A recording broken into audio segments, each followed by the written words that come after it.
I wanted to wait till we recorded to say this. The reason I'm delayed, listener, you don't know that I'm delayed, but Teo knows I'm delayed, is because uh, my mom, basically the best way to describe it, goats having babies. Goats Oh, having babies is the best way to describe it. goats having babies. All right. Yeah, I was about to make me a late lunch, and then I get a text and call. It's like, hey, my mom doesn't talk like that. She's like, hey, the one of my goats, it's having babies. One of my goats is crapping out more goats. Yeah, it's like three more goats. Oh my goodness! I didn't know they had that many Yeah. at once. They can have. It's common for them to have like more than one at a time, but Yeah. yeah, they can have twins, triplets, quadruplets. Oh geez. Yeah, it's wild. I thought But goats were a one at a time kind of animal. sometimes, but not often. So yeah, had to help with that a little bit, and then right after I was like, I can finally eat, and so I grabbed one of the baby goats and was like, time to chow down. Oh my gosh. That's too fresh. That's when goat tastes the best, right out of the placenta. Yeah. Straight out the pug. No, I did not eat the baby goat. I ate leftover homemade pizza. I'm about to eat not leftover frozen pizza that's being heated up in my oven. Nice. What brand? Screamin' Sicilian. Okay, that's pretty good. So you can probably hear him. Mamma mia, it's so hot in here. Shut up. So yeah, but that's been the past 20 minutes for me. But now I'm done with that. Goats are here. I can relax. Goats are here. I can relax. Yes. Put it on a poster. Yes. Goats are here. I can relax. And really, yeah, that can go like you could have that anywhere really. Like if you're a bench warmer in a sport, you could have that. You could have that shirt and be like, goats are here. I can relax. I can sit on the bench. Because greatest of all time. Yeah, I figured. Yeah. But yeah. So failed comedy. We're going to get into some not so failed comedies. Right. I totally forgot that that's what we were doing today. Well, that's part of it. That's just a little bit of discussion. We can trail off and then talk about whatever. But I figured this could be a start off. Yeah. But so how about that Tropic Thunder? Yes. Tropic Thunder is definitely one. If you listen regularly at the end of the last episode last week, I had mentioned by the time you're listening to it 2 weeks ago, I had mentioned that we would talk about some comedy movies because we were talking about it towards the end of that episode. And I realized this week how much I like comedy movies, but also how many that I used to love and now they're not so great. Yeah. All right, and we're back with comedy movies that we're talking about. Yeah. And opening bottles of cola. Yes, cola, pizza, comedy movies. Typical mid-20s, early 20s type thing. Yeah, well, I think I'm considered to be in my late 20s now. 27's late 20s, right? I guess. Yeah, I guess so. Yeah, I'm still barely in my mid-20s. So I'm going to stick to that. Yeah. I'm closer to 30 than I am to 20, so I would say that's late 20s. Yeah. But like I was talking about earlier, like there's a lot of comedy movies that I watched growing up and like that I really liked, and I even thought till now that I really liked them. Like they would be top 10, top 15, top 20 comedies for me. But some of these, like I didn't rewatch a lot of stuff this past week. I only watched like 5 or 6 different stuff. Um, and I remember a bunch of other stuff. I But don't watch anything. that's fine. As long like you have the memory of it. My memory sucks. So uh but yeah, there's some movies I first want to talk about, like before I get into good comedies, like really good comedies, we'll talk about that. There's some before like we can talk about bad comedies, but there's some that I want to talk about where I used to really like growing up. And then now on a rewatch, or if I rewatched it a year or two ago, not as much. Uh, One of those that happened for me this week was Hot Rod. The What? You don't uh, like that movie as much no, no, anymore? I'm not saying I don't like it. I used to really like it. Now I wouldn't even say it's like top 20 comedies for me. Not even like top 25 comedy. It's like it's entertaining. Um, I thought it was so much more funnier when I was younger, though. We cannot be friends anymore. Hold on, hold on. When's the last time you watched Hot Rod? I think last year. Oh, okay, never mind. Yeah, it's pretty recent for me. Okay, yeah. I mean, like there are still funny parts with it. There are still funny parts with it, but I don't know. Even some of those funny things, like I just remember them being funnier, kind of. It's still enjoyable. Don't get me wrong, still enjoyable. Um, but when I was making, because I had texted Teo a week ago, I was talking about this, and I was like, for my own personal sake, I'm just going to make a top 10 favorite comedies of mine, like my personal favorite comedies, just because I'm insane with list and all that type of crap. Um, and Hot Rod was one of those that I put to watch. I didn't know if it'd make top 10, but I put to watch, and I was like, man, like it's enjoyable, but definitely not even like top 25 for me for comedies. Wow. See, I don't think I've watched enough comedies to have like more than a top 5. Mhm. But yeah, but no, Hot Rod for me personally, Hot Rod still holds up. Like earlier this week, there were times where like before doing something that I knew I wasn't gonna want to do, I would hype myself up by singing like "Gods of War, Yeah, yeah, may like your that's funny. hammer be mighty." Yeah, yeah. The whole relationship between Rod. I was trying to remember his name. I was like, oh yeah, it's in It's the in the title. title of the movie. Yeah, yeah. The whole relationship between Rod and his stepdad, I really like that.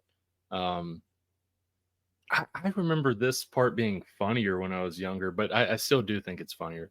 Like the reveal about the dad. Spoiler alert for some of these movies, people. But it's comedies. Like, who cares about spoilers for comedies? I'm sorry, it's Well, I not. mean, you can spoil a joke, but Yeah, yeah.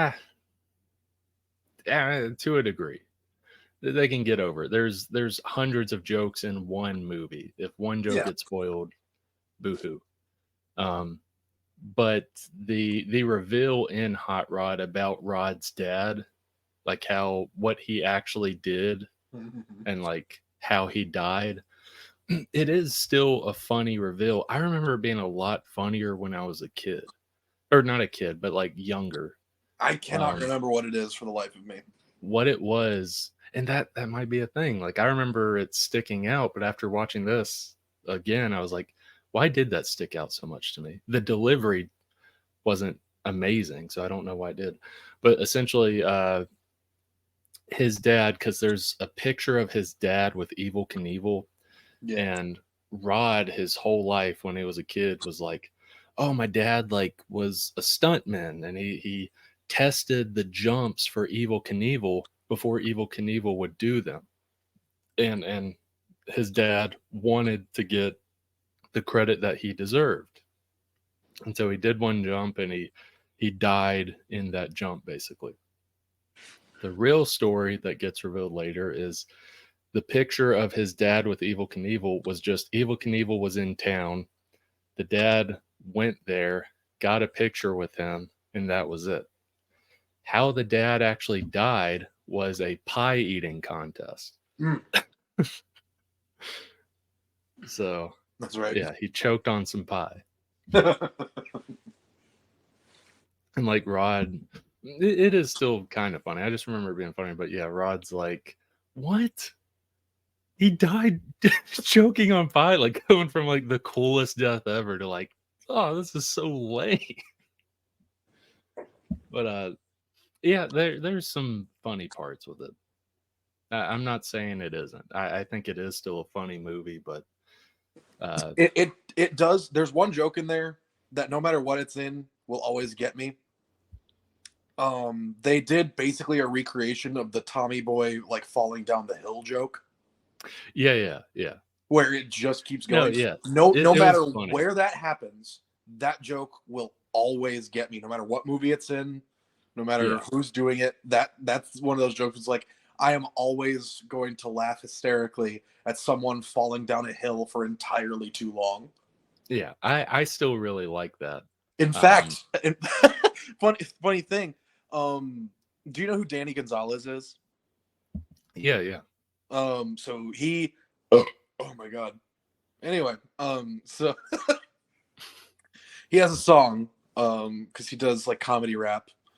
He has a song called "Rollin'," and that song is about basically rolling down a hill for entirely too long. Oh, okay. And it's like, even in song form, that joke is always going to get me. Yeah. Like we'll still circle back to Hot Rod, but mentioning this, it is still really good and funny in Hot Rod. Where I think it's like the funniest of the times I've seen that joke in movies is Kung Pao Enter the Fist. Oh, I've not seen that yet. It's one of the dumbest movies ever, but it is really funny. And I will say, like, it is really funny for like the first hour. It's like an hour and a half. To me, it starts getting a little bit old after like the first 45 minutes or an hour. Like there are still some good jokes here and there, but for those that don't know what Kung Pao Enter the Fist is, it's like a literal 1970s kung fu movie. It's just dubbed over with like very stupid English dialogue, as well as like there's scenes here and there with the guy who made the movie. Things like Stephen Odenkirk, or that I probably butchered the name. I can't remember, but he made the movie, and so there's like little green screen snippets of him in it, basically. But I mentioned that there's a scene. It's at the very beginning where a baby, like it's a kung fu baby, it fights and then it gets knocked down a hill, and it does the hill joke. It's rolling for way too long, and it's rolling. It's like rolling. And then it gets to like a road part of the hill. Like on the side of the mountain, there's a road and there's a traveler walking by, and she picks up the baby. She's like, oh, so cute. And then she lets it go and rolls down the hill again. She's like, bye-bye. Stupid. That's awesome. To me, that is one of the funniest examples of the rolling down the hill for too long bits. Yeah. Like Kung Pao Enter the Fist. I love that scene. God, I have to see that movie. It's really funny. I think it is worth watching. Me personally, it gets a little old by the third act. But, yeah. If it's because you see the thing is, like, if a movie's if a movie only has like one core joke through the whole thing, like you said, like just basically dubbing it over. Like obviously from the sound of it, there's the visual jokes as well. Yeah. But if the core joke is about it being like a poorly dubbed 70s kung fu movie, then yeah. And it's them saying like stupid stuff. Like there's a the main villain, I forgot, it's like a Master Liu Quain or something. Okay. And like I can't remember exactly what his name is, but one of his henchmen comes in. He's like, Master Liu Quain, what are we gonna do? He sounds like Christopher Walken, the henchman. And He's like, I am no longer Master Luke Wayne. Call me Betty. He's like, Betty. Yes, Betty. In the rest of the movie, he's just referred to as Betty. Stupid stuff like that, but it's really funny.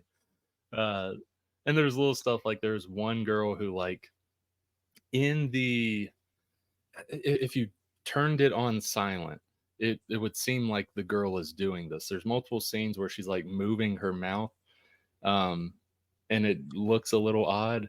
So in the dubbing, they just have her going "Wee, wee, wee, wee."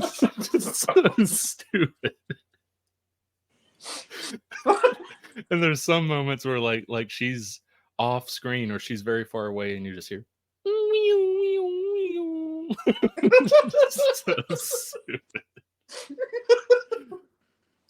Yeah, Kung Pao Enter the Fist is a very funny movie. It's just, to me, by 30 minutes, it's so stupid. It's so ridiculous, like some of the dubs, that it gets a little old after an hour, but it's still funny. But sounds a little bit like when you say it like that, it sounds a little bit like Ghost Stories. Where, yeah. The joke holds up pretty solidly for about 5 episodes before you need a break. Yeah. If you try to binge Ghost Stories all the way through in one go, that's gonna get old really fast. That's a really good point. Yeah, like it is very much like that show, because I remember watching that, and yeah, for me, I would watch like 3-4 episodes, find it very funny, very enjoyable, but I'd have to take a break. Yeah. Like, all right, I'll come back to this a few days from now or whatever. So yeah, that's a good point. I'd say Kung Pao Enter the Fist is very much like that. Yeah. One of my favorite, speaking of comedies and stuff. So yeah. I think we can include TV shows in this probably. I've seen a lot more comedy shows than movies, I think. I think that's most people, yeah. Yeah. So Ghost Stories, for anyone who's unaware, Ghost Stories is an anime series based on like a children's book series. But the anime adaptation was incredibly boring, and it didn't even do well in Japan, which actually makes it a little surprising that it was even optioned for American release, or international release, I guess, in general. So the thing is, the one of the English-speaking companies that got the license for it, because multiple companies got it, and a lot of them took it seriously and played it straight. But one of them, the one that was the most noticeable, they basically had permission to be like, don't change the names, don't change the way that the spirits are like exercised, because it was about exercising spirits. It's like school children exercising ghosts is the general idea. But like, don't change any of the cultural stuff. Go nuts. They had carte blanche to do whatever they wanted, pretty much. So they just filled it with a bunch of whatever came out of their mouths when they were in the booths, dubbing it, matching the lip flaps. A lot of industry inside jokes. It's like, it's a show that ultimately it does kind of end up becoming just for people who are like really into the intricacies of anime dubbing after a while. But but yeah, as a comedy though, it's very interesting, because there are a lot of moments. One of my favorite jokes, and I don't know why this is one of my favorite jokes, but everybody bear with me. It is racial in nature. They told a lot of racist jokes in that show and got away with it. Is this the rabbit one? It's the rabbit one. Okay, yeah. Oh, though another one of my favorites is another racist joke. It's the track training one. Yeah, the track. Yeah. One of the best jokes in the series is there's a possessed rabbit, or it's the ghost of a dead rabbit. I don't quite remember which. And the girl whose rabbit it was, voiced expertly, I believe, by Brittany Karbowski, in a role that she has not replicated since. She says to the dead rabbit, well, firstly, there's a flashback where she talks about her relationship with the rabbit. She's like, you know, the rabbit used to talk to me. His his silly little demands, touch me. Touch me. His reprimands, touch me harder. And then later on, when like the rabbit turns into a demon and starts attacking people, and she says, Shiratommy, I love you, but you and I could never be. And it's not because you're a rabbit. It's because you're black.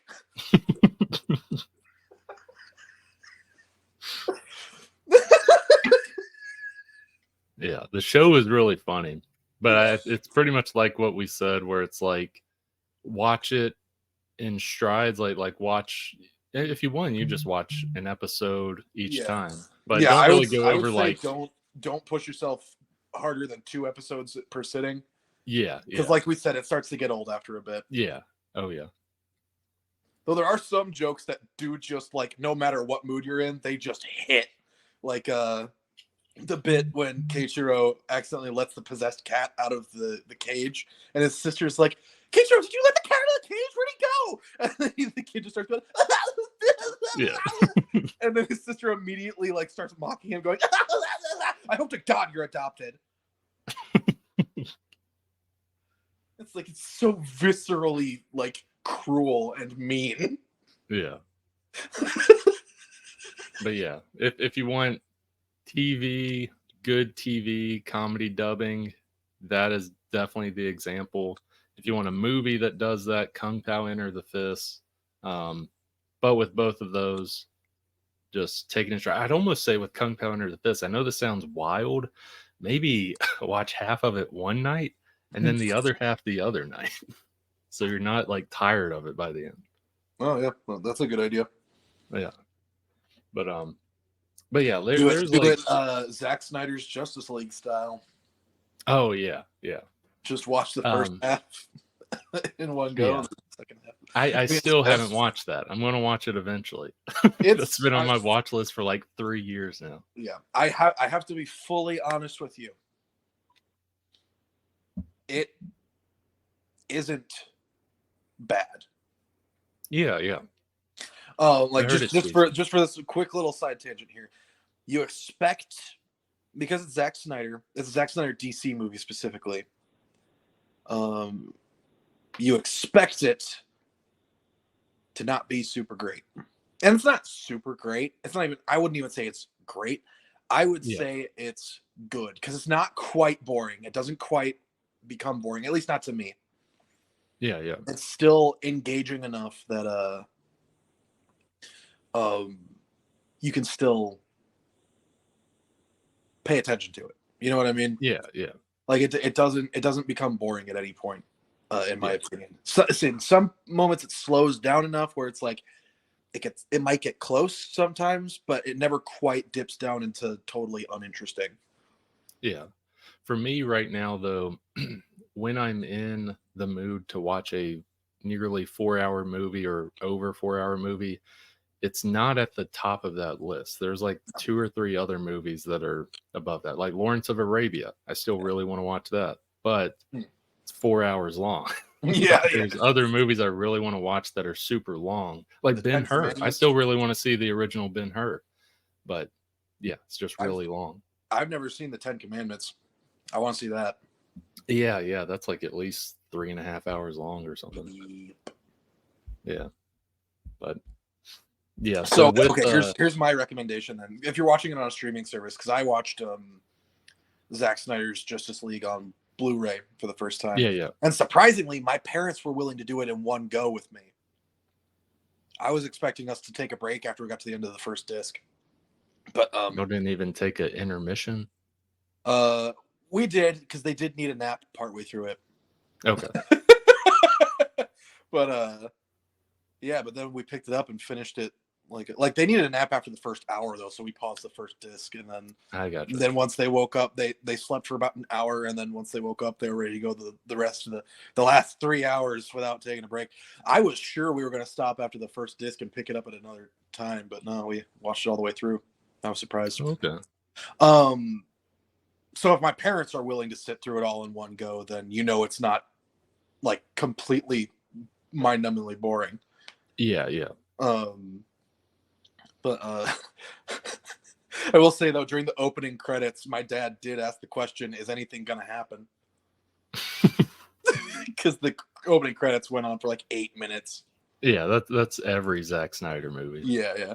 So I will say, you've seen Joss Whedon's Justice League, right? Yeah.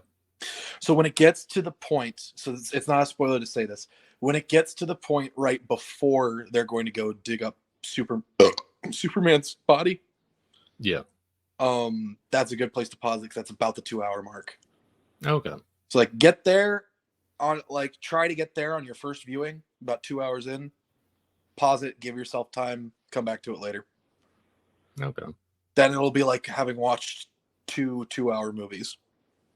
Yeah. Anyway, back to comedies. Yes.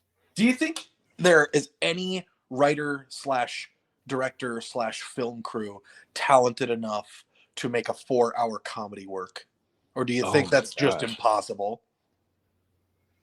Straight up comedy movie, no. Because most of them, if they have an idea that is beyond a movie, they'll just put it in as a show. Yeah. But no, yeah, that's a good point. I don't know if I've even ever seen a 3-hour comedy movie. Yeah, because comedy is one of those things that's like, if you're going specifically for comedy, that's something that's really hard to maintain like the tension of. Yeah. That's why most comedies are about hour and 30 minutes, maybe sometimes a little less. It's similar to horror in that way, actually, because it's really hard to Yeah. hold like the tension of horror for longer than an hour and a half. Yeah. A lot of horror movies can't even manage that. Yeah, that's true. Yeah, one of the comedies that I didn't fully rewatch. I kind of skipped through because I was going to rewatch, but then I was like, like there are some dead parts in this. I don't just want to waste a whole hour and 10 minutes. I somewhat rewatched Velocipaster.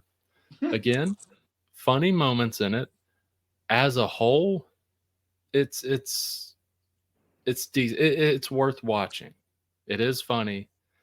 But in terms of, and I'm not trying to say this is how you should weigh a comedy movie, but in terms of like laughs per minute, it's you can't really do it on that scale. It is good, the jokes that are there, but when I want to see those jokes, I can just look up a YouTube video that has all of those in it. Like Yeah, a 15-minute video that has all the jokes. Yeah, exactly. Yeah. Yes. Yeah, I do agree that calculating like laughs per second isn't always the best measure of comedy, because some comedies go for the quality of the laugh over the quantity of it. Oh yeah.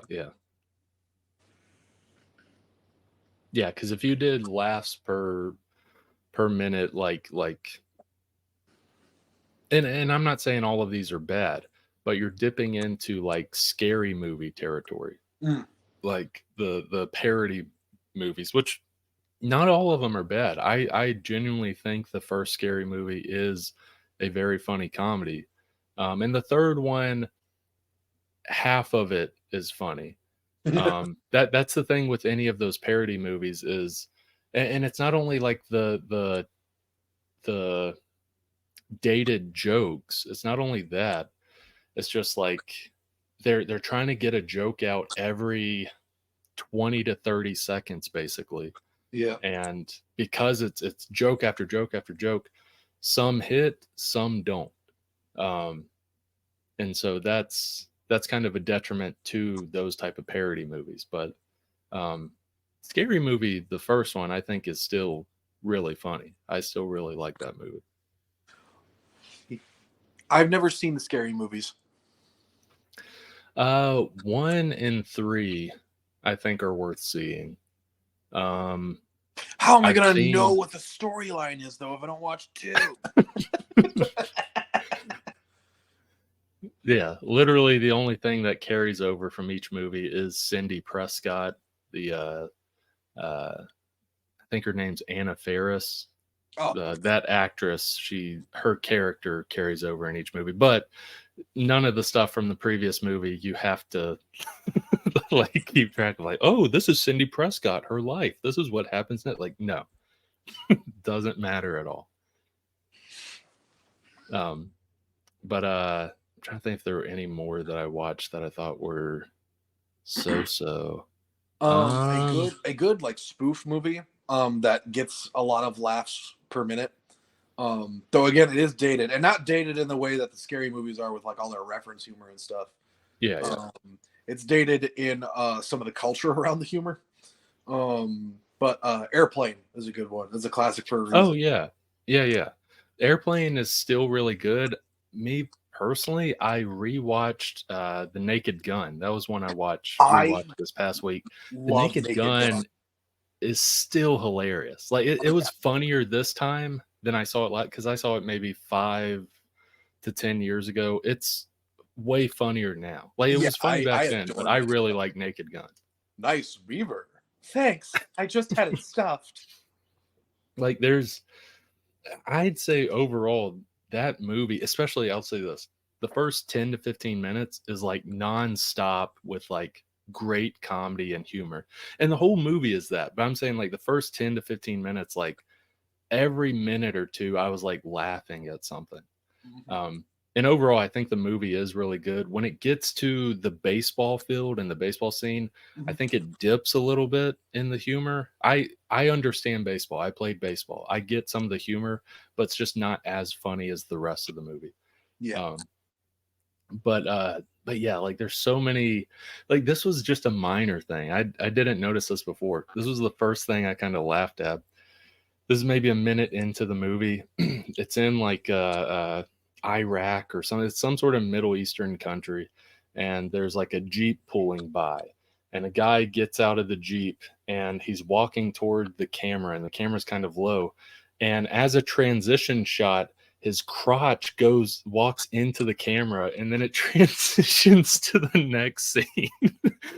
I thought that was so, because I've seen movies before where people walk into the camera and like their chest basically hits the camera, and that's the transition. But I thought it was funny, it was his crotch walking in and it transitions. Little thing like that. Then the whole OJ scene where he is on the boat, I think that whole scene is hilarious. It's such a great scene, comedy wise. It's been a really long time since I've seen Naked Gun. Well, I'll kind of like mention some of the parts. So the first part that really had me laugh was like he's listening in. He's like behind a door on a boat, and he's like listening in through the door. He has his ear to the door, and he's listening to like these gangsters talking about their plans and stuff. And he's about to like bust down the door. He's about to kick it down, and he kicks it, and his foot just goes through the wood, and it's stuck. And then it transitions and shows all the gangsters inside, and they just see the foot hanging in, and he's struggling to open the door. While he's doing that, they're all like loading their pistols up and all that, and ready to point it at the door. And he swings the door open once he gets his leg out. He's like, "Freeze, police!" And all the guys are still aiming at him, but there's one guy that's aiming, and he like drops his gun and puts his hands in the air. Even though like they outnumber him. It's a dumb little joke, but I thought it was so funny. And then like the other part of that scene that's very funny is the main boss guys like kill him, and they all just start like just shooting at OJ Simpson. Like he gets riddled with bullets, and then like he's like stumbling around, and he hits his head on like a beam in the door, and he's like, "Ah," and then he like stumbles, and his his shirt, his shoulder goes into the wall, and the wall says wet paint, and he's looking at his shoulder. He's like, "Oh no." And then he's stumbling some more, and he falls into a wedding cake. Like his face falls into a wedding cake. It's just like dumb insult to injury, and I thought it was really funny. But there's tons of scenes. One of the funniest scenes, and me and my sister have been quoting it all week because I watched parts of it with her. I showed her some parts. There's a part where Frank, who's the main character, he gets called to go meet Ludwig. He's the big bad guy, but Frank doesn't entirely know it just yet. He's suspicious. Frank goes to go meet him, and a henchman walks around, and he's standing like on top of these stairs or something. And the henchman's like, "Hey, Frank, Ludwig said to send you a message." And he starts shooting while he's talking. He's like just shooting around Frank. And Frank has his ear out. And like once the guy's done shooting, Frank's like, "What? I didn't hear you. Don't shoot when you're trying to talk."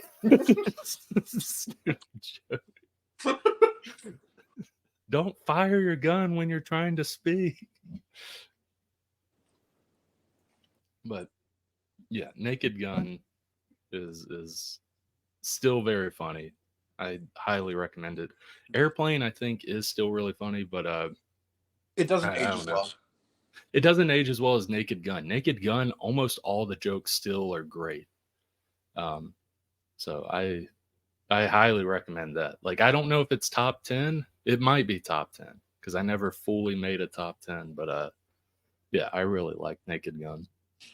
But yeah, I was thinking of I'll actually mention this because I had never seen it, and you had talked about it last week, and it got me to see it.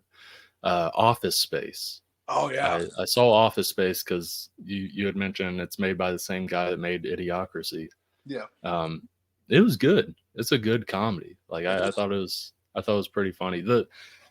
I know this just kind of shows how dumb I like my humor sometimes. The funniest part to me was when they take the printer out to the field. Oh my god, that's the best scene in the movie. It's so Damn, it feels good to be a gangster. Just wailing on a It's just like gangster rap while they're just like just beating on this printer. And I wonder, like I know it's like parroting some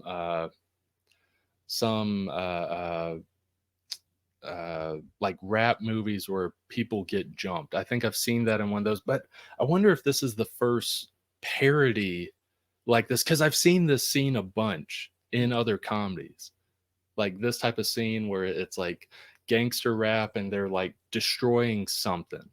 Yeah. It's usually something stupid or whatever. I know Family Guy parodied it. Yeah. But yeah, I think this might be the first scene like this. But yeah, I thought it was really funny. But yeah, that's a great scene in that movie. Has anyone ever said to you you got a case of the Mondays? No, I don't think they have. If they did, I think I'd kick their ass. The scene where I think he this is after like he hears that the Jennifer Aniston, the girl he's going out with, slept with this guy, and he thinks it's his boss because it's the same name. Yeah. And he has the dream. It's just the boss, his regular speaking voice. Well, he's doing yeah. Oh, if you could lift your leg up, yeah, that'd be great. Yeah. That'd be great. Oh yeah.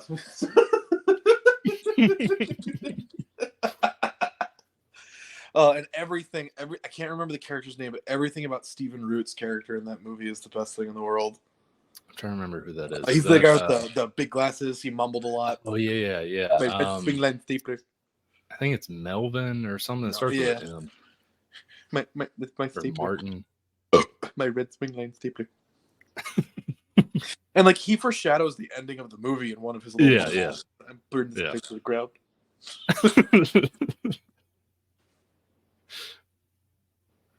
Yeah, it was a good movie. I liked it. Like I like Idiocracy more, but I see the similar humor shining in through this one. Yeah. But let me see. I'm trying to Well, it's Mike Judge across all of his work, like Beavis and Butthead to King of the Hill and Office Space, like all of it is like very consistently Mike Judge. He is very his sense of humor concentrates very heavily on just the mundane. Yeah, yeah. And I realized this week that with watching Office Space as well as some other stuff, I realized the niche little genre of comedy that I like the most is the workers comedy. What I mean by that is essentially like Clerks, but this essentially, and like Yeah, examples are like workplace Clerks comedy. 1 and 2. Yeah, workplace comedy. Like Clerks 1 is very much like this is what it's like to work at a gas station or convenience store, and it's a comedy. Clerks 2 is this is what it's like to work at fast food, and it's a comedy. Office Space, this is what it's like to work in an office, it's a comedy. Another one that I saw this week that I've seen before, it's been a really long time since I've seen it, but along with Clerks 2, as well as I'd say Clerks 1, this movie I'd also put in my top 10 comedies. It's called Waiting. It's essentially Clerks, but about waiters and waitresses. Uh, My sister and I just saw Waiting for the first time like late last year. oh, really? Yeah. Yeah, It's I it's interesting. I don't know if I would put that in my top 10 personally. I really liked it. I think part of it could possibly be where I'm watching it. When I was watching, I was like, "Oh, this person clearly really liked Clerks." Like, it's like the type of humor and stuff, the way characters speak and stuff. It's very obvious that this person was inspired by Clerks. I have to say, now this is probably just a symptom of it being a very early 2000s movie, clearly targeted towards like college aged people. Mhm. I found the bizarre obsession with hooking up with underage girls in the movie to be a little off-putting. Oh yeah, that's that one character. No. See, Well, there's a I couple characters who bring it yeah, up. yeah, the boss as well. But no. How I see it, because I haven't been around that, but I've heard stories before.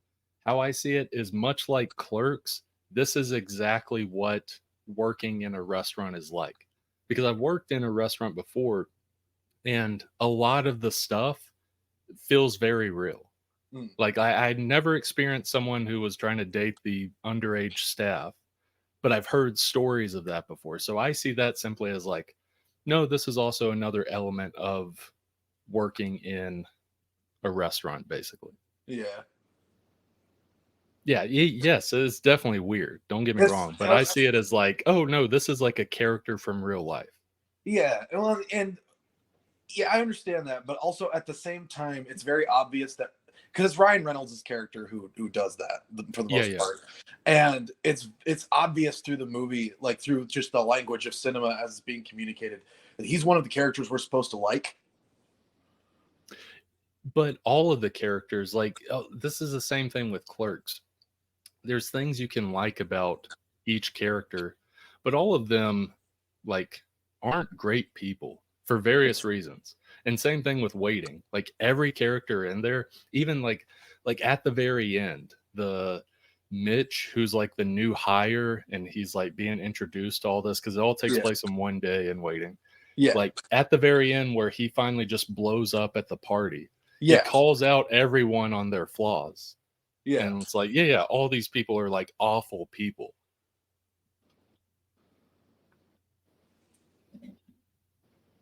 So yes, he like you can relate and hear some of the things that Ryan Reynolds' character says, but at the end of the day, much like everyone in the movie, he's not a good guy.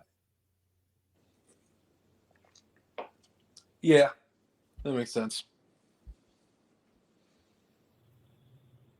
But yeah, I it'd been Waiting over a might just be, decade since I've seen it. oh yeah, waiting might just be one of those ones that I just didn't get. I got it, like I understood the movie and everything. It's just Yeah. I don't know, like early 2000s comedies, for the most part, like turn of the, and when I say early 2000s, I mean like turn of the century, like Oh transitioning yeah. from 90s into the 21st century. For the most part, it's like those typically aren't the sorts of things that I jam with. Oh no, yeah, I agree. Because I was Like like anything when I before was 2006, I tend not to still look yeah, on fondly. when I was making a list like earlier in the week and last week, I was going through comedies I've seen, and like I went through like I didn't watch them, but I was just remembering the ones I'd seen. And like, yeah, none of like the 2000 to like 2010, or I should say 2000 to 2008 comedies. There's not a lot like they you want to talk about dated comedies, those are very dated comedies. Yeah. Like Yeah. it was a place and time where you had MTV as the reigning channel. You had shows like Scarred, which literally just showed people getting their legs and backs broken doing BMX and skateboarding tricks on cable TV. You have Ugh. all these like crazy and wild stuff that's happening. And so those Wild. comedies kind of tap into that weird, wild college boy fantasy kind of. Yeah.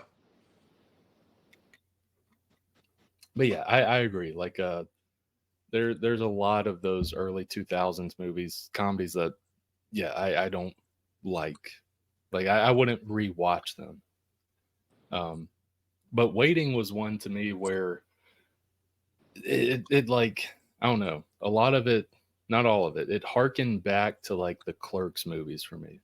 I kind of like that. Yeah, now I'm trying to think of like early 2000s. There wasn't a lot. The first Austin Powers movie, that was late 90s. I Yeah. really like the first Austin Powers movie. That movie's great. I think That's the it's only hilarious. Austin Powers movie I've seen. I've seen all three of them. It's been a while since I've seen the third one, but I had rewatched 1 and 2 like a year or two ago. The Spy Who Shagged Me, which is the second one, it's entertaining, but it does not hold a candle to the first one. The first one is like genuinely smart and funny. Yeah. Yeah, I really like, I'm trying to remember, International Man of Mystery. That's what it was. Yeah, in the first one, there's a moment in that movie when they're waking him up from the cryo sleep and he just pees. Yeah. Forever. Yeah. I've had that pee. I've done that when I've woken up in the morning. Like I've peed for like minutes before. And it stops and then it starts going again. Yeah. It's been a while since I've seen it, but like there are scenes that I still really like. This is a dumb one, but when they're trying to get away in Dr. Evil's lair and they hop on like the steamroller and it's going like 2 or 3 miles per hour. And then you have that guy from Mad TV.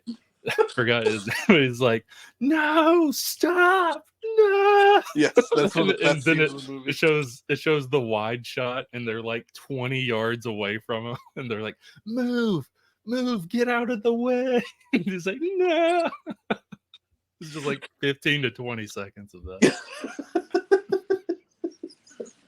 That moment is incredible. Oh gosh. All I want is one thing.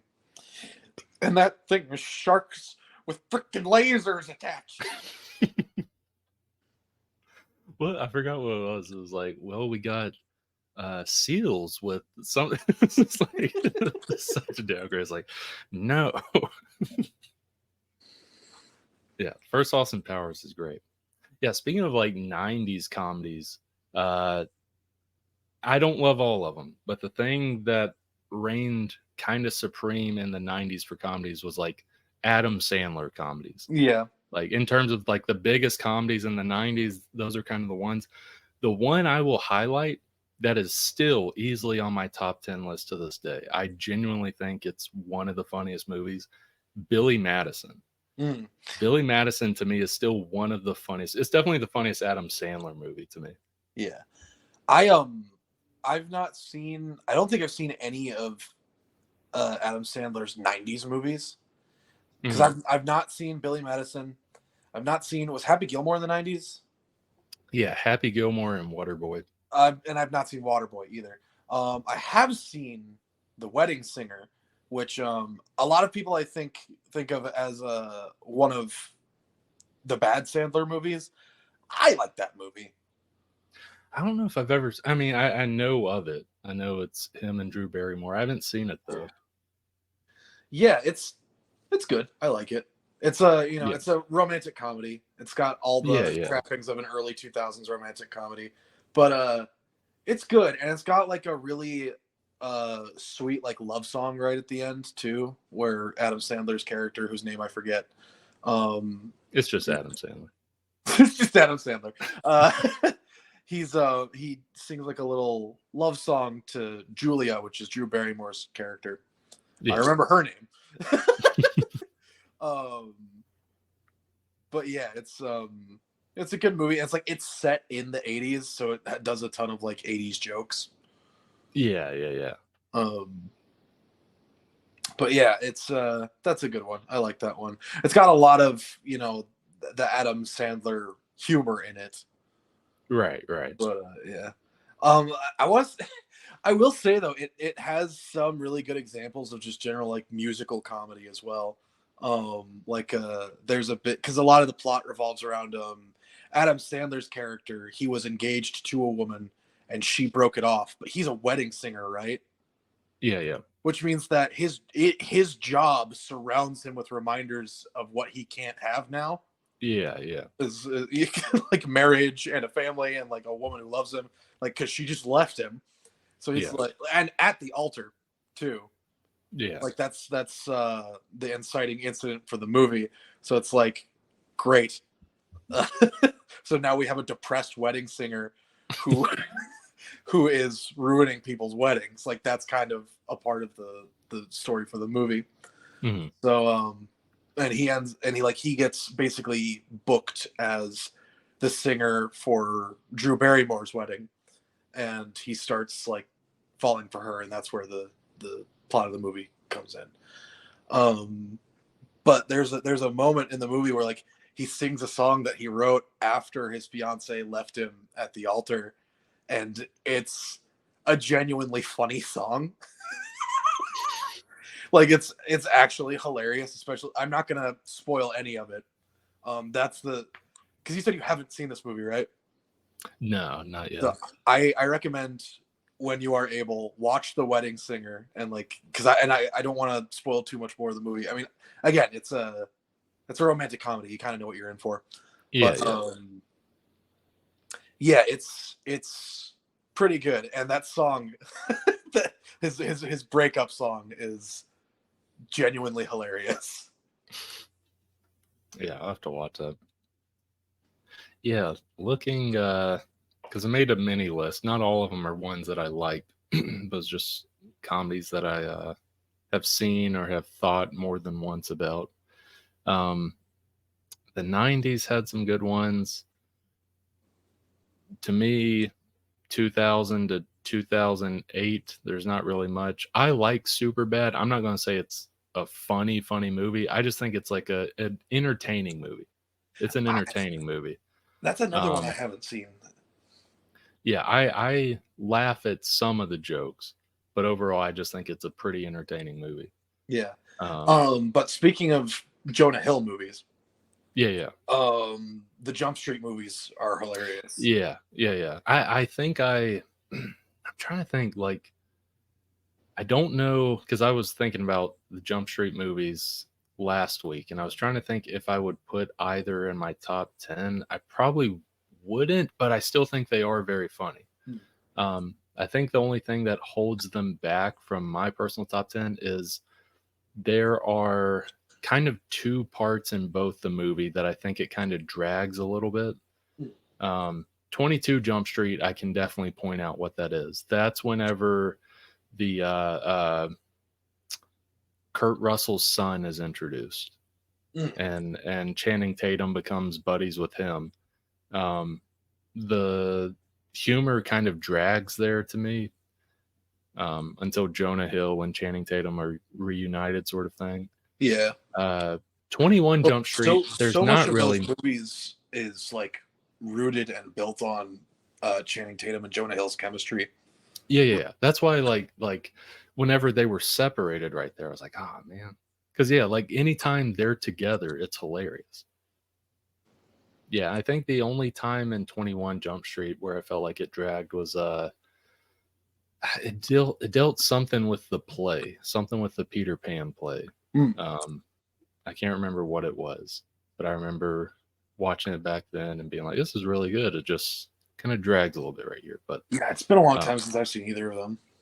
I like both. Like aside from those moments where it dragged, uh, it's they're both very funny. I like 21 more because it's funnier throughout, but 22 Jump Street has some of the funniest jokes to me of Yeah. both of them.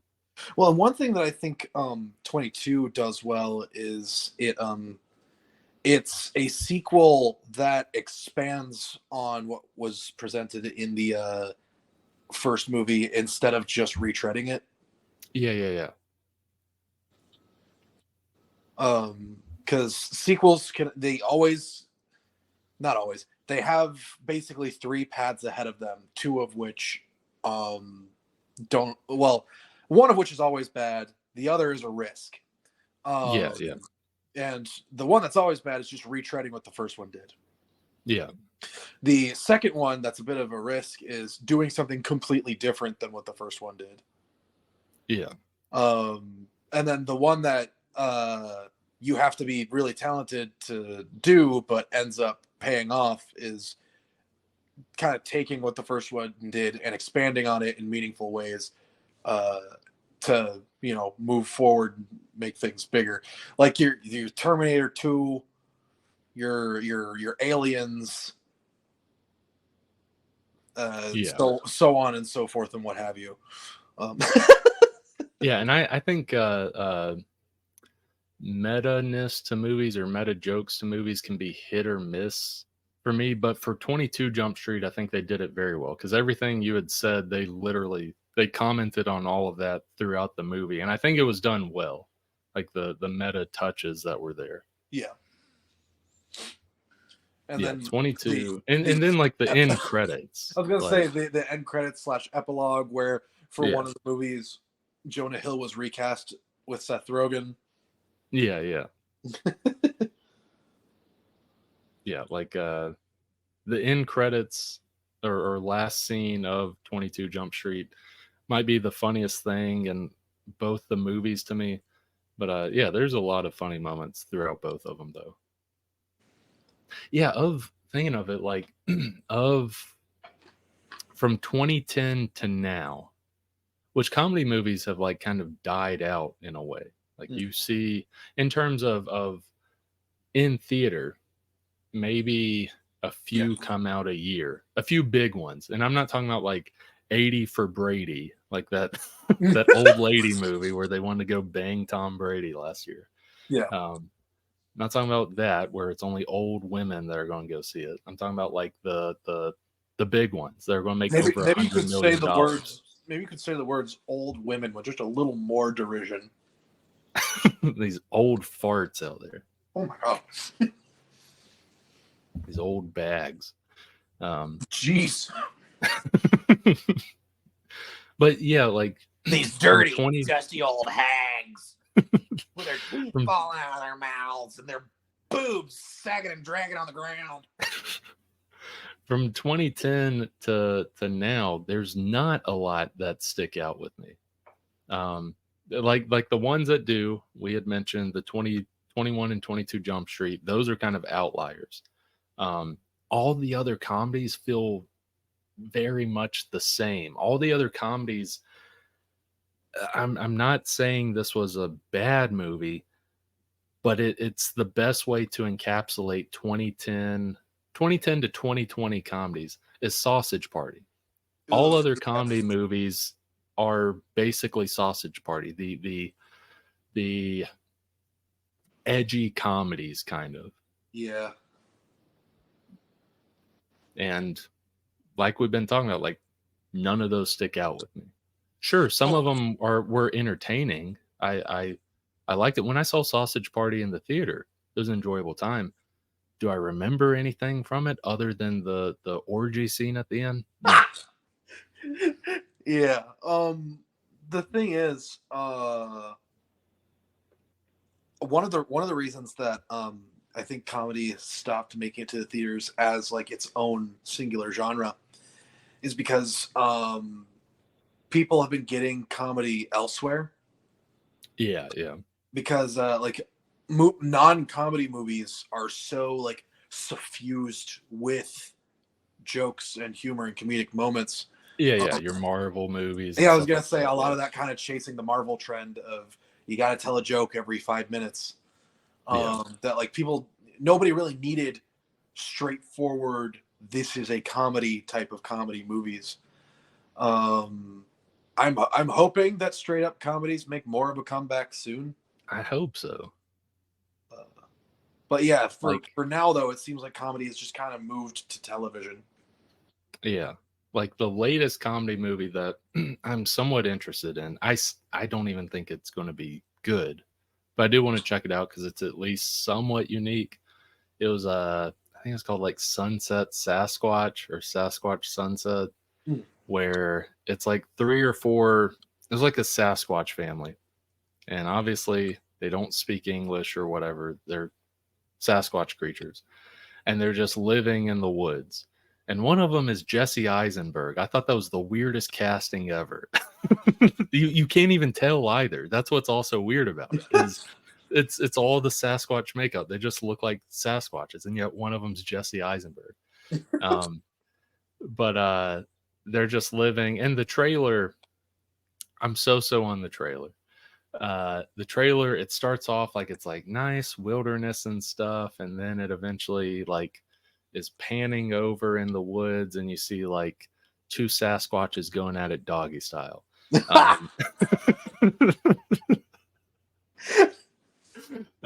That's what I'm talking about.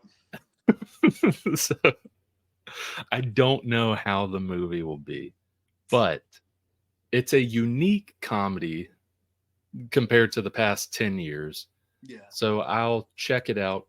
It will likely not be good, but hey, at least it's not the same thing from the past 10 to 15 years.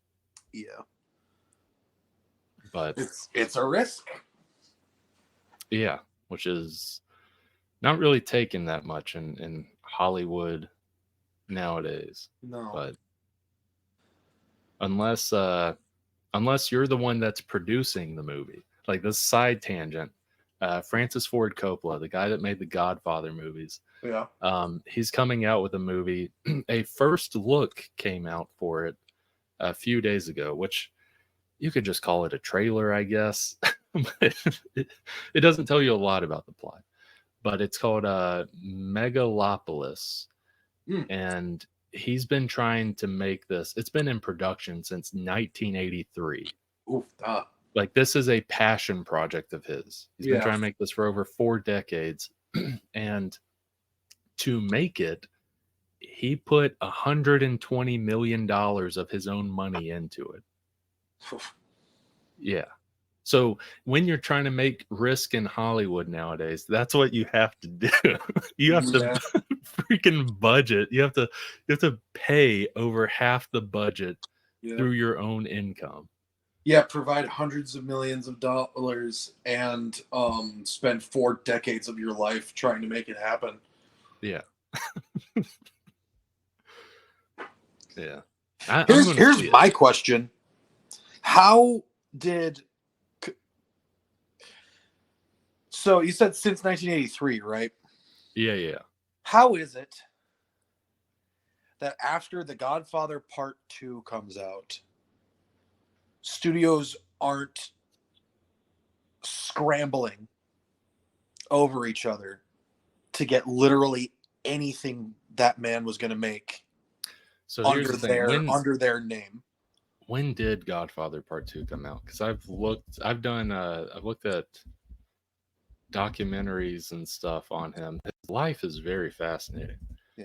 I don't 1974 yeah is when Godfather Part 2 came out. So after Godfather Part 2 came out,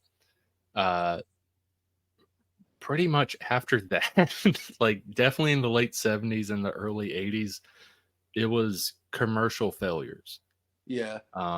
Including stuff he was like very passionate about, like stuff he even put tons of money into and stuff. It was a bunch of commercial failures.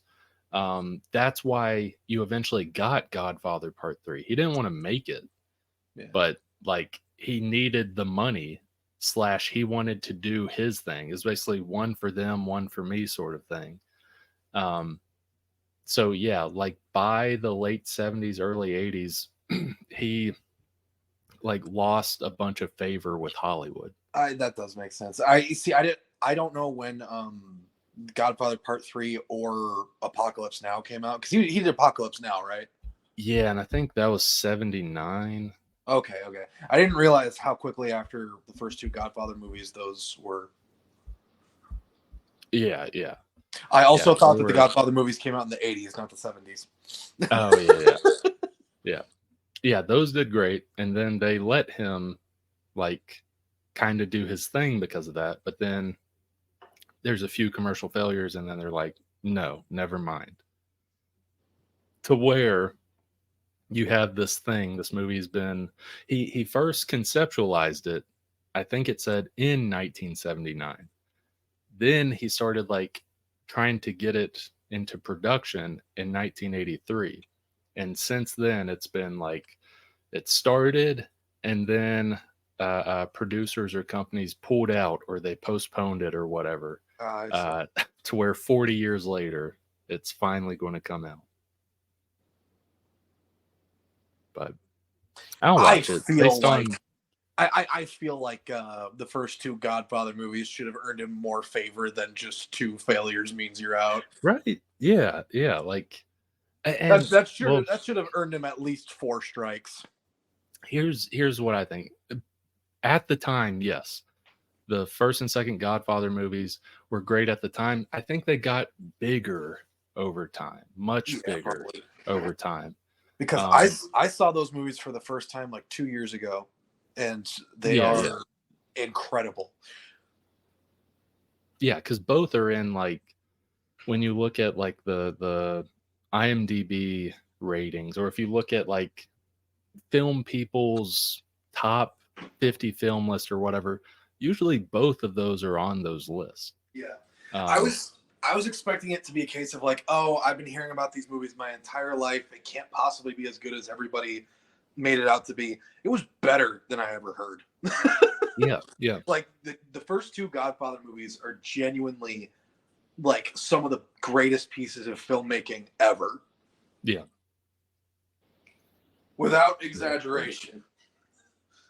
But we'll get back into comedies in a second. But yeah, Megalopolis, I'm looking forward to that because I think he's like 85 years old. So this could be his last movie, as well as like it's clearly the movie he's been the most passionate about in his entire life. So yeah, and I'm regardless of how the movie does, or even if it's good, I'm happy for him that he got to get it out before he's gone. Yeah. It's supposed to come out this year. Adam Driver's like the main character, and based on the first look of the movie, I don't know a lot about it, but Adam Driver has some sort of time manipulation power, somewhat, because he's able to like freeze time. Oh my gosh, it better not be Tenet. I don't hate Tenet. It's just. I think my laughter set your dog off. Yeah. No, my dog heard about Tenet. She was like, "Oh gosh, flashbacks." Don't bring that movie up. You know it confused Brandon more the second time. How does it get more confusing the second time? That's what's weird. I think this is the only movie that's done that for me. Where the first time, I think I got it all. There was some confusing stuff. I think I got it all. The second time, I was more confused. Like by the end, I was like, "Oh, okay, I didn't have it all right."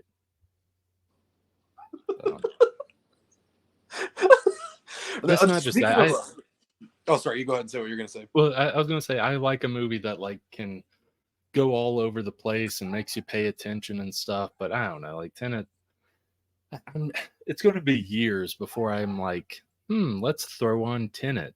Like, like it's one of those where like, gosh, it sounds so bad.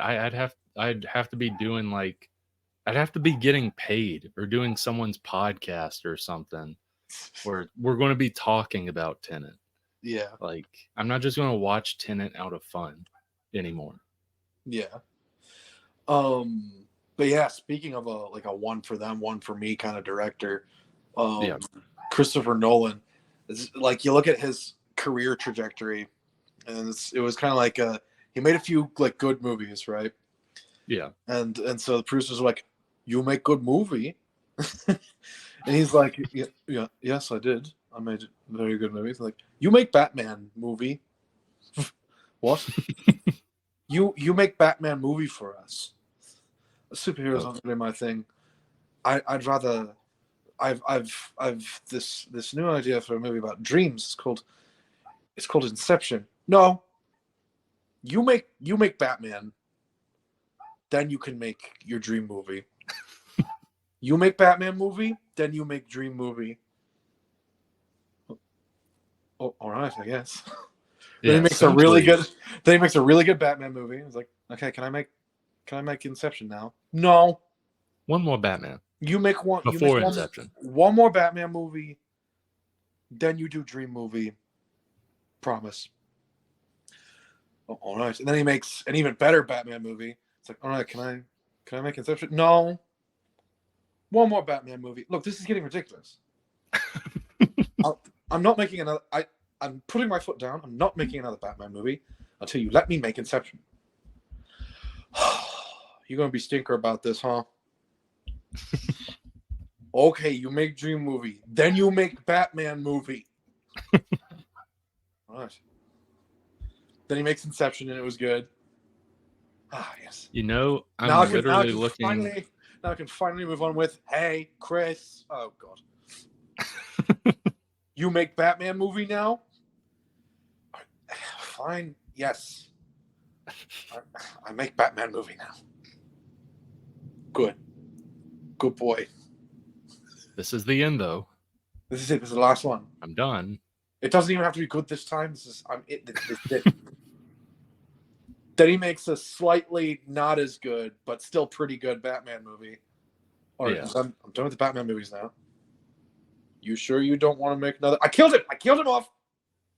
He's dead. I'm going to space now. Leave me alone. I'm going to black space. holes. I'm going to space with my sexy Southern man, Matthew McConaughey. Yeah, looking at his filmography, you're pretty right. Like, I knew it. I just couldn't remember the release dates and stuff. So his first thing was The Following. That was a super indie movie he made for like thousands of dollars. Then he got Memento, indie movie, but still decent budget. Then he did Insomnia, a little bit bigger movie, but he has two big stars. You got Robin Williams, you got Al Pacino, like, and then that's when it happened where like Insomnia was the biggest movie he made up until that point. And then they were like, hey, Chris, if you want bigger budgets, you make Batman. And that's basically what it is, because you're pretty much spot on. He does Batman Begins, 2005. The next year, he does The Prestige, a movie he wants to make. Then he does The Dark Knight. Then 2 years later, he does Inception, movie he wants to make. Then Dark Knight Rises. 2 years later, he gets to do Interstellar. And then after that, he's able to do all the movies he wants. Yeah, then after that, isn't Tenet his follow-up to Interstellar? Like, isn't that the next one? Dunkirk. Dunkirk, that's right, Dunkirk. Okay. Yeah. There are people who don't like Dunkirk. I think it's good. I know these are two different time periods, but it came out around the same time as 1917. Yeah. And I personally like 1917 more. See, I haven't seen 1917. Dunkirk is good, but I really like 1917. I want to see 1917. Yeah. Don't they do that trick with that one where like they edit it creatively to make it look like the whole movie is one shot? Yeah. Yeah, I want to see that. Yeah, it's really good. Did you know there's the scene where he's running across the field and he actually did run into a guy, but they kept the cameras rolling and he kept character and he kept going.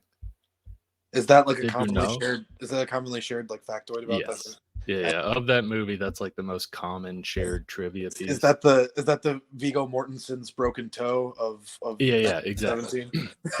That is, yeah, that's literally that tidbit for 1917 is like he was running across the field and he ran into the guy, but he kept going. He didn't stop running. Yeah, it's the Dark Knight. Heath Ledger kept playing with the switch till it blew up. He stayed in character. It's that type of trivia bit. But yeah,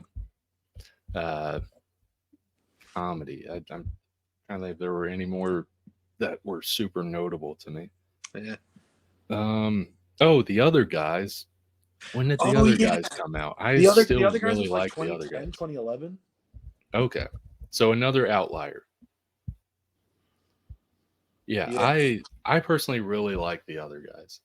Yeah, the best part of that movie to me is because you see, so watching that movie, I thought that the point of it was going to be that like The Rock and Sam Jackson were going to be like the guys who were better and like egging on Mark Wahlberg and Will Ferrell for the whole thing. Yeah. I was not expecting them to die first, at the beginning of the movie. 15-20 minutes, yeah. And then also like the way they died too, falling really, really slowly and then jumps off the building. And it's playing There Goes My Hero. Watching man. Like an epic scene. Just and like straight to the pavement. And like the way they crack the pavement too, it's like gentle. Yeah. I remember they just kind of like gently like press it in the pavement, and then they're gone. Yeah. I was expecting for the entire movie for there to be some twist where like, oh yeah, they faked their deaths or something, and then and then that never happened. They're actually dead for the whole movie. Yeah, at the funeral, they're both like Will Ferrell and Mark Wahlberg are like, what? There wasn't even another building like on the other side. Like, what did they expect was going to happen?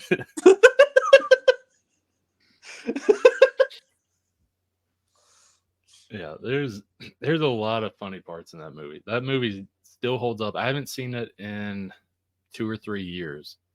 But that one, I think I'd probably put that on my personal top 10. Like I really like The Other Guys. Yeah. Oh, you know what? Here's an early 2000s-ish comedy movie that I saw for the first time recently, and I've brought up recently as well. Zoolander. Oh yeah. I've actually never seen. Yeah, I've actually never seen the first or second one. I want to eventually, but yeah, they're funny. They're pretty good. They're absurd. You know, it's your typical Ben Stiller sort of thing. The humor, I would say, is actually kind of similar to Tropic Thunder. Okay. It's not as like meta, and I don't think the humor in Zoolander is quite as smart, but it is still really good. Yeah. It's along similar lines to Dodgeball, actually. Oh, okay. Maybe it pushes a little further into the absurd than Dodgeball does. Right. There's a bit where Ben Stiller and Owen Wilson are smacking a computer and screeching like monkeys, trying to get it to work. Like genuinely, it happens. Like Ben Stiller like hops up on the desk that the computer's on, hunched over like a chimp, and like starts smacking it with flailing arms as the two of them screech. Because they can't figure out how the computer works. Because they're a couple of dumb male models. Yeah. Not saying it's like a super original joke, but I wonder who did it first, them or SpongeBob. Oh, yeah. Huh. When did that? Zoolander's 2001. I have no idea when that SpongeBob episode came out. I think it was probably like a 2001, 2002 episode of SpongeBob. Okay. So it was probably around the same time. Are you talking about the bit where they're trying to get the paint off the dollar? Yeah. And then Patrick's like, SpongeBob. We don't have to be savages. We have technology.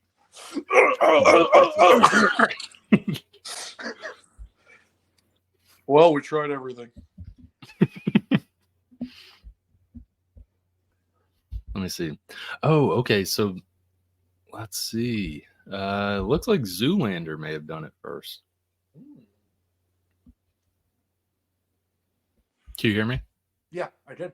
Okay. I was taking a bite of pizza though. Oh, I gotcha. I was making sure I didn't lag out. But yeah, it looks like May 10th, 2002 was the SpongeBob one. And Okay. Zoolander was like September of the previous year.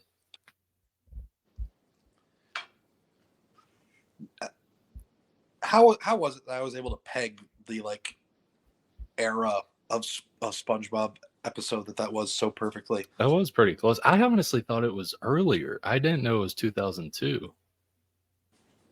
Huh. Well, because SpongeBob started in like super late 1999. Yeah, but that's what I'm saying is I thought it was like first year. Or maybe it was super SpongeBob early 1999. It was super late 98. Okay. And then went into 99. Obviously. Because it's still going now. Yeah. Which is wild. It's wild that it still is going. Not just reruns. It's like they're still making new episodes. Yeah. They don't release new episodes super often from my understanding. But they do release them every once in a while. Like, I don't think SpongeBob even gets regular seasons anymore. I think they just do a like, hey, new episodes are ready. Sort of thing. So it's like it's kind of weird. But yeah, like SpongeBob has reached a point though where it absolutely can just like rest on the reruns. Yeah. It's kind of like South Park. Like South Park, yes, if you go on HBO, it still labels it as seasons. But if you compare like seasons 1 through like 22 or whatever, each of those seasons are like 15 to 25 episodes basically. Yeah. Nowadays, a season is like whenever they want it to come out because they can take their time, and it's 5 or 6 episodes. Yeah. I would compare. I know the show that I'm about to say does do actual regular seasons still, but I would compare SpongeBob more to The Simpsons. Because SpongeBob is absolutely a zombie show at this point. Yeah. Just like The Simpsons. Because the Simpsons is the show for which like zombie franchise was coined as a term. Yeah. Can you believe that The Simpsons has been around long enough that there are aspects of the language that we use to talk about media that originated in discussions about The Simpsons? And it's and the show's still around. The term Flanderization comes from The Simpsons. Yeah, that makes sense.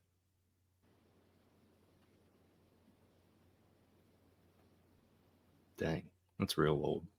Yeah.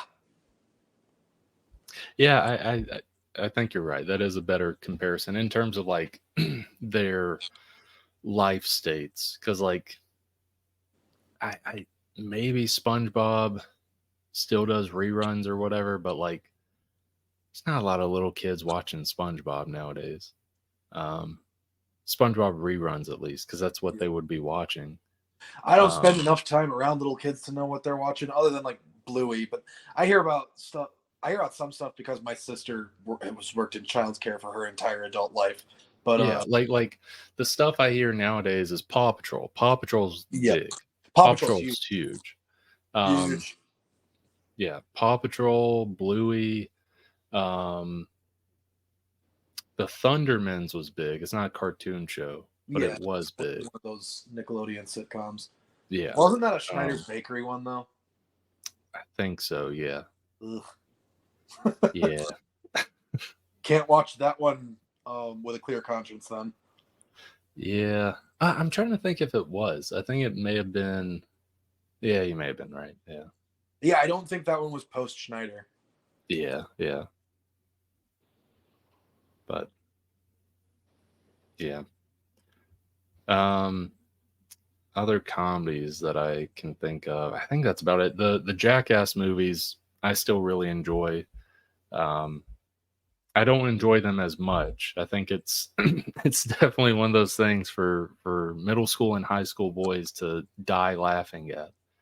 I, even as a young boy, never understood the appeal of Jackass. Oh yeah. You didn't grow up in a neighborhood with a bunch of young boys, then? No, I didn't. All the other young boys that I knew were church friends. Yeah. I didn't really hang out with, like, there weren't a ton of kids in the neighborhood I grew up in anyway, but Yeah. Yeah, I didn't hang out with a lot of kids from around me. Yeah, because at that time, if you grew up in a neighborhood where there were other kids or kids that lived kind of nearby, it was likely that one, if not all of y'all, were doing jackass stunts. It was just a thing. It just happened. They say on the thing on the episodes, and then whenever they made a movie, it says on the thing like, warning, don't do this stuff. It was done by professionals. Us kids did not give a crap though. And and none of it was like super extreme. I'm sure there are some people that have some extreme stories, but yeah, a Oh lot of yeah, it is. I had a friend who there was one. I remember there was this memory sticks with me so hard. We were going to like a drive-in theater with these friends because my family was friends with his whole family. Yeah. And so this friend of mine, when we pull up to their house, because they lived about 30 minutes south of us, when we pulled up to their house, you know, they were already like out on the porch getting ready to come out and like pile into their car so we could all go to the drive-in theater together. Yeah. He climbs up on the railing to his porch, and it's like an elevated deck. Yeah. And he belly flops down onto the ground, basically as the introduction for the night. Belly flops down onto the ground, and then we hear an audible, "Oh!" Like we weren't even all the way out of the car. We hear, "Oh!" And then he just gets up like nothing happened. That was his like that was his hi, I'm Johnny Knoxville moment. Like, hi, I'm so and so, and this is belly flop off the patio. But yeah, that was just the introduction to the night. It was a real tone setter too. That is wild. Yeah.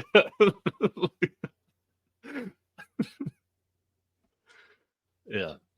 Speaking of like the Johnny Knoxville thing, like yeah, everyone that like did the jackass stuff, and if it was recorded, which if there's more than two people, it likely was recorded.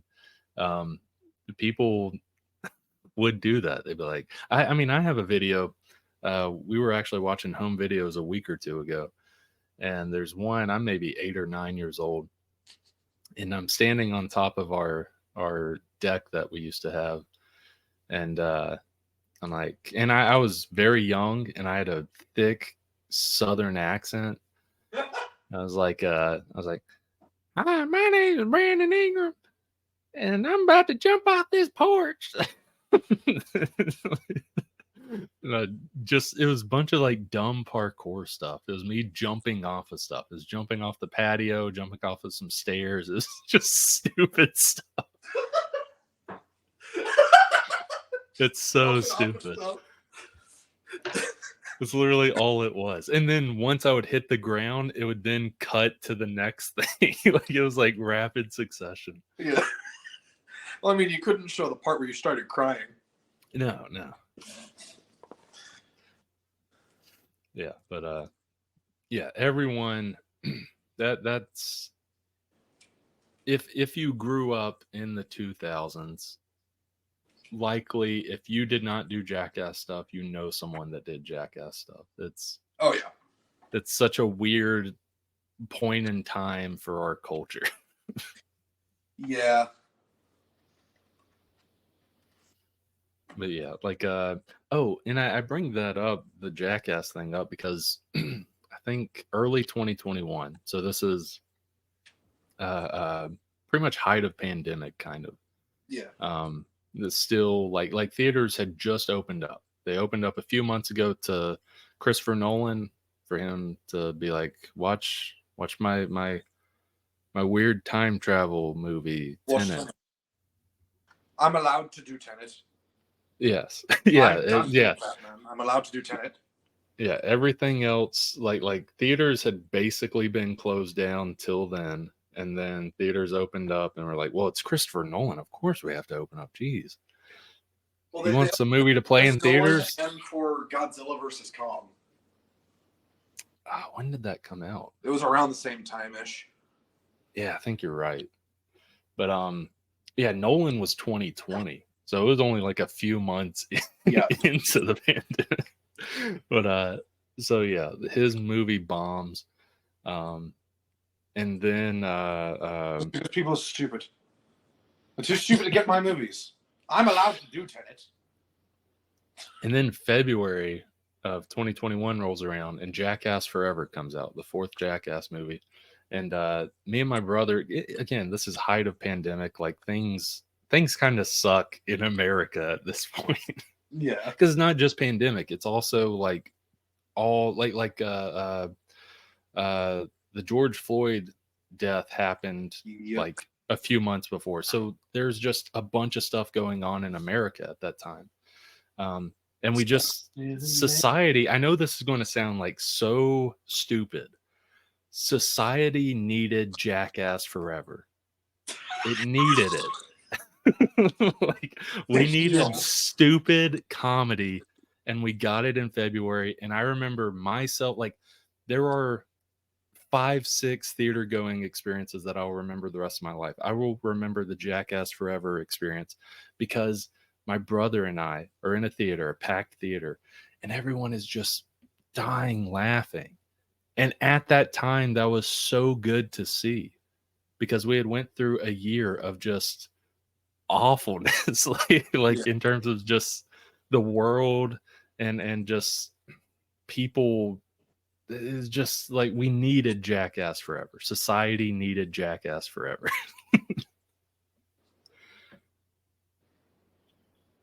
So yeah, I'm not going to put that in my top 10 at all. I'm not going to put any of the Jackass movies in my top 10 at all. But that was a very notable time in history. February of 2021 is when things started looking up because of Jackass Forever. Maybe not everything is bad. Maybe we can all come together and watch a man get honey poured on his crotch. Yes. And then a grizzly bear is released into the room with him while he's strapped to a chair. Yeah. We can watch a bunch of people on one of those carnival rides as they're spun round and round and they're vomiting and the theater is laughing at the vomit.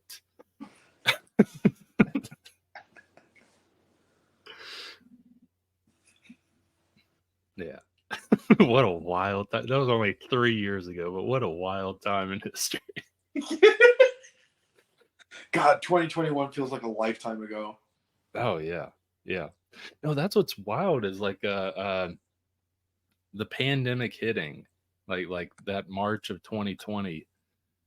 Like that was only like 4 years ago, which that does sound like a long time ago. But that sounds like a long, like it feels a lot longer than what it was. Yeah. Like because we've talked about this before. Like this will stick out in my brain throughout my lifetime in terms of tracking the timeline of the pandemic. We go see Bloodshot March 10th. We go see Bloodshot March 10th. 4 days later, schools get shut down. Yep. I remember. So you were there in the theater with me for Bloodshot, right? Yeah. Okay. It was I can never remember. You, Clay, and I think Dan. Yeah, and then Dan and Jasmine was there with us, I think. Yeah, I think you're right. Yeah, okay. I can never remember exactly who was in the theater with me for that. But it's such a weird like point in history to think about because COVID, the pandemic, is going to be like a thing that will be remembered 100 years in history. Yeah. Like it's going to be remembered. And it's so funny that we lived through it. And one of the markers that happened right before is Bloodshot. It's so hilarious to me. The me. last movie we saw in the theater before the pandemic really started was Bloodshot. Like literally 4 days before schools get shut down, Bloodshot. I wanted that movie to be so much better than it was, man. Yeah. Like, why did it have to be? Why did Sony have to make that movie? Yeah. Well, Yeah, that's the thing. I remember when we walked out, I didn't think it was bad, but it's not super notable is the thing. No, because it feels like an early 2000s superhero movie. Yeah. The same way that like all of Sony's current Spider-Man stuff feels like that. Yeah. And like Bloodshot should have been so much better. I feel like someone other than Vin Diesel should have been cast as Bloodshot, personally. But I'm not throwing shade at Vin Diesel. I just don't think he was suited to that role. It sounds like the kind of role that he should be suited to, but Bloodshot, I think, has a little too much going on underneath for Vin Diesel to convey. Yeah. Because Vin Diesel is not a stranger to characters that have more depth under their surface, but not quite in the way that Bloodshot demands. Right. Like Diesel is good at Riddick types who are cool on the outside and like also cool on the inside, where like, you know, his inner world is as badass as the reality around him. Whereas with Bloodshot, like, yeah, he's cool on the outside, but inside he is a broken man struggling with a lot of stuff. Yeah. Oh yeah. And that's, I think, outside of Diesel's range. Oh man. I'm looking through 2020 movies and it just made me realize that Bloodshot, because I remember like I went to the movie theater probably once a month or once every couple months by that point. And I remember a thought maybe by around like April, when April or May, when the pandemic was like truly serious in America. Like it was serious by the end of March. It was, but it got ramped up and just kept getting more ramped up, sort of thing. I remember late April or early May thinking like, is Bloodshot going to be the last movie I ever see in the movie theater? Like I was like so sad by that. Bloodshot of all movies is the last movie I'll ever see in the theater. All because your dumbass friend likes the comic books. Because it was me. I picked that movie. I was the one who was like, guys, we got to go see Bloodshot. Yeah, it was an enjoyable time. It's the first Valiant superhero movie. We got to go see it. I should have known better.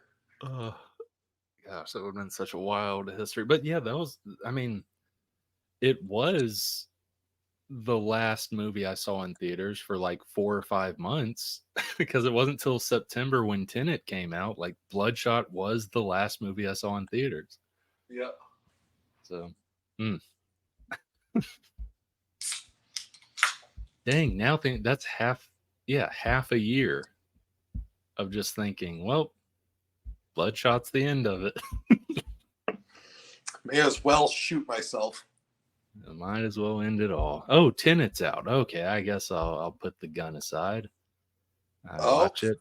Well, all right. I guess it is time to end it. Yeah, I gotta get that gun back out. Goodbye, hair. It was a fun race. Oh my gosh. Yeah. But comedy movies, I think that's pretty much all I have. Napoleon Dynamite, obviously, good movie. Yeah. Good movie. Good movie. I will say this. I know Teo's going to disagree. Llamageddon, I like it. I like it a lot. I think I like Llamageddon more than Velocipaster. Sometime in the future, I might force myself to sit through Llamageddon just so I can understand. You probably won't. You'll watch it and you'll be like, you're going to watch it and you're going to be like me coming out of Tenet for the second time about me. You're going to think like, I don't understand Brandon even more. Like, this makes no sense. But yeah. That's Borat. I like Borat. Borat's good. Oh, I never saw Borat. Borat's very funny. The second one's good as well. Yeah. I know the like references. My wife. Yeah, my wife. My name Borat. Yeah, stuff like that. Yeah, my wife. I go to America. He's from Kazakhstan. Yeah. My sister is number 3 prostitute in all of Kazakhstan. Very nice. Very nice. Yeah. Yeah. It's a good movie. But those are like pretty much the ones that stand out to me in terms of comedy movies. And then shows just might have to be like another episode one day. Yeah. When I think about it, I think there are more good comedy shows than there are good comedy movies. Yeah, I can definitely. I'll probably have more to talk about if we do one about shows some other time, because most of the TV I watch that isn't anime is probably comedy. Yeah. But yeah, that's pretty much it. That's all I've got. All right. So, in wrapping up, I have been Brandon. Oh, okay. I've been unless you had something. Actually, my thing should probably wait until we stop recording. Okay. Yeah. So I've been Teo. And now we're not. Take care.